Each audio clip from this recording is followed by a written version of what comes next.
Mark Ward's signature in the bottom right of the canvas leads your eye to this line of red copper wire, which you follow up to these two spherical yellow berries.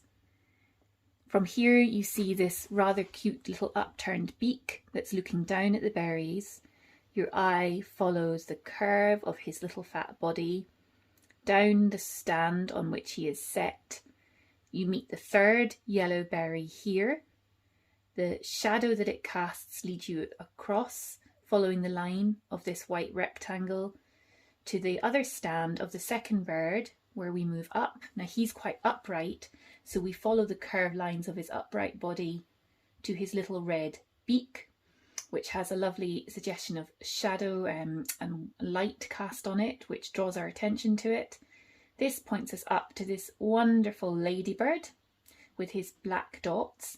Now the two antennae of the ladybirds add a sense of movement to the canvas because they shoot off up out the top, but our eye is drawn down the curve of this wonderful green stalk back along using this white horizontal line to the vertical black and white roll of paper which runs vertical to the picture plane. Now you can see then that the shape here that we have is actually a triangle, and it's moving up that way on the canvas.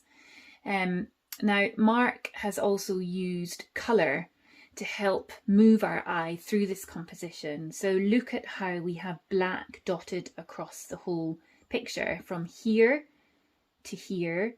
Clever mirroring of the stripes on the bird's wing with this tube of paper here. We have black on the ladybird's spots and of course black on the bird here. There's even the hint of black in his signature.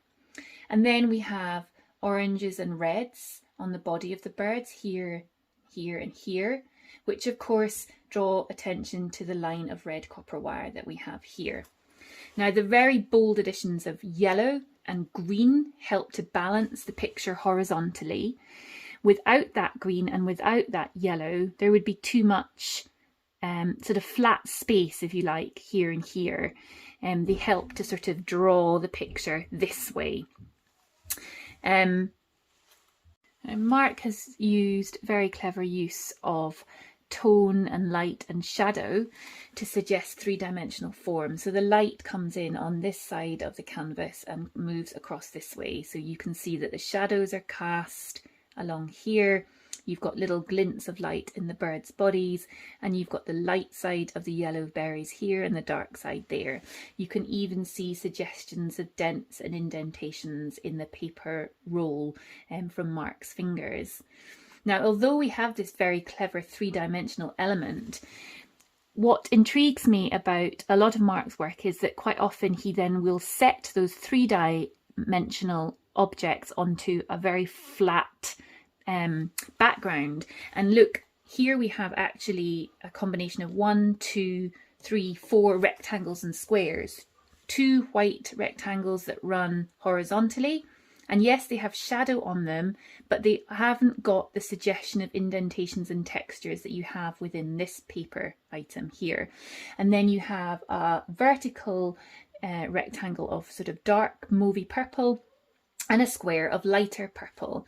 Now, initially I questioned the need to have this line and this dark strip and wondered why he hadn't gone for one flat plane of purple. But if you were to change that and make this rectangle here lighter and remove this line, you would have no sense of sort of stability within the canvas. Your eye would make that triangular movement off out to the left. But this dark purple rectangle serves to bring your eye back in. It offers a sense of sort of completeness and stability.